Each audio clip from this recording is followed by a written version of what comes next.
Thank you, and good morning. Welcome to the 7th Annual Iowa Renewable Fuels Summit. Thank you for being here. 2013 will likely be one of the most vital years in the history of renewable fuels. Today, you'll hear why and what you can do about it. I'm Rick Schwarck, president of the Iowa Renewable Fuels Association, but my day job is serving as president and CEO of Absolute Energy, a 115 million gallon, locally owned ethanol plant up on the Iowa-Minnesota border.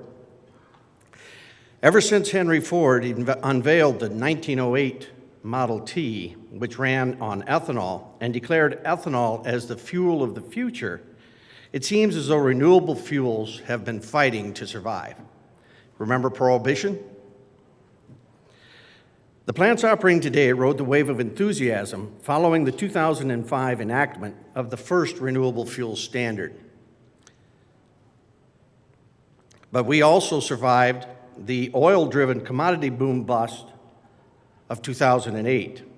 As a result, we are smarter, stronger, and tougher.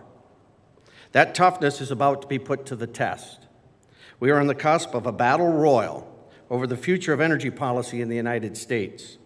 On one side is the old entrenched petroleum industry, some of the largest companies in the world, with government policy, subsidies, or should I say cost recovery measures, on their side. And they've had a century of huge profit margins. But dressed in red, white, and blue is the new challenger.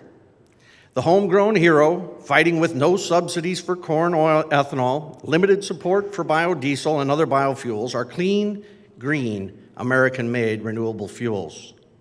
And in our corner, well, the facts are in our corner. And when the dust clears, I predict all the old, tired, misleading attacks, no matter how expensively produced, will not stand up to the facts. And let us hope not, for much is riding on the outcome of this battle. Will consumers be given the opportunity to choose higher ethanol or biodiesel blends? Will they be given the opportunity to choose to save money and protect our country? Or will consumers be forced to buy more expensive petroleum fuels? Will farmers be allowed to farm according to the market, as has been the case the last few years? Or will we return to the days where government policy dictated to farmers? And as important as this is to American farmers, it is even more important to world farmers. The vast majority of poor, hungry people live in rural areas and survive on subsistence farming. The market-based commodity prices of the last 5 to 6 years are changing that. A rising tide lifts all boats. Farmers all over the world have the opportunity to produce a crop and sell it for a profit. And they are. World ag production is up. Countries like Ethiopia, once the poster child for starvation, actually now have a grain exchange. I could go on. Energy security, the environment, the economy. Our future energy policy will impact all these areas. Let us have a full, open, and honest debate, and let's get it right. I think today can be part of that full and open debate.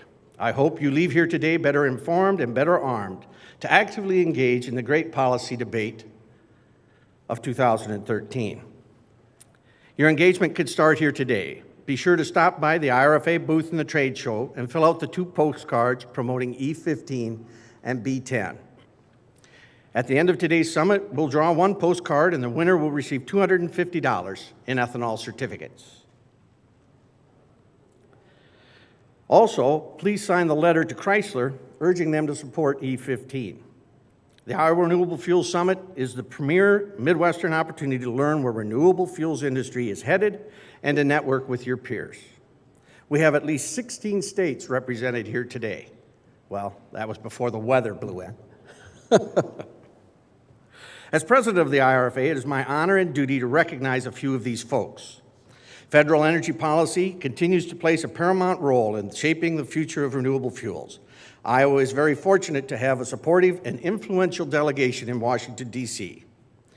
Hopefully joining us today are Merlin Bartz with Representative Steve King's office, Al Lynch with Senator Tom Harkin, also Bill Menner with Iowa U.S. Rural Development Office, and Art Fleener of the U.S. DOT. State policy is increasingly taking center stage as states seek to pave the way for biodiesel and ethanol blends like E15. Several state legislators were going to be here if the weather and schedules allow.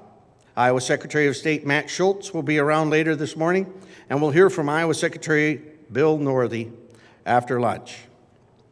While I'm proud of the impact the Iowa Renewable Fuels Association is making, we are just part of the effort. I'd like to recognize several other leading associations on the issues that impact renewable fuels and Iowa ag economy in attendance today.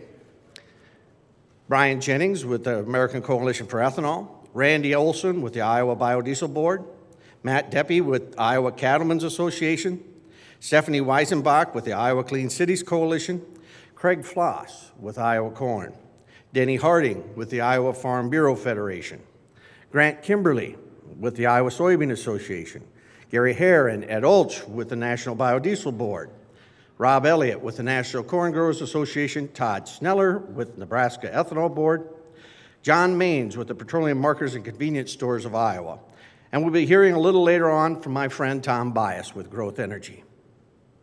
On behalf of the IRFA, let me state that we appreciate everything you do for renewable fuels in Iowa and beyond. Please forgive me if I missed more people than I mentioned. There is one other group of folks I can't miss. I'd like to ask all my fellow Iowa Renewable Fuels Association members to stand up, please. Producer members, their boards, and investors. Stand up, please. Thank you. Give them applause because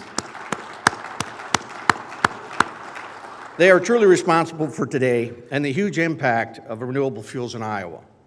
Also, I want to thank those who went above and beyond to support today's summit. The Iowa Renewable Fuels Summit represents an opportunity to hear from a world-class lineup of speakers and panels, but no one had to pay to be here today. And that's why it's so important that we recognize our sponsors.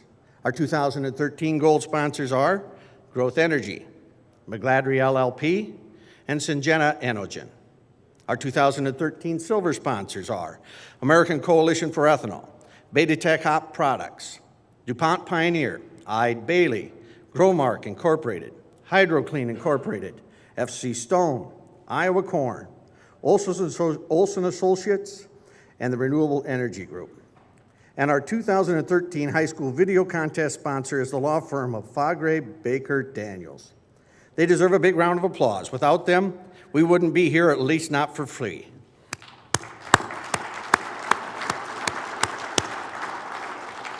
Please look for more information on these sponsors in your handout packets and stop by their booths in the trade show.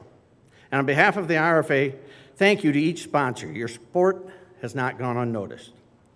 Along those lines, you may have noticed the two shiny vehicles we have on display in front of us.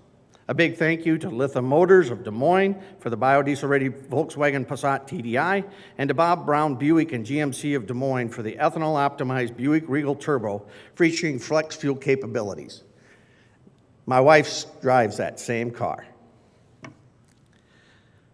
Finally, I would also like to recognize our exhibitors for their support of the summit. The sold-out trade show will be open all day, so please stop by and visit our exhibitors.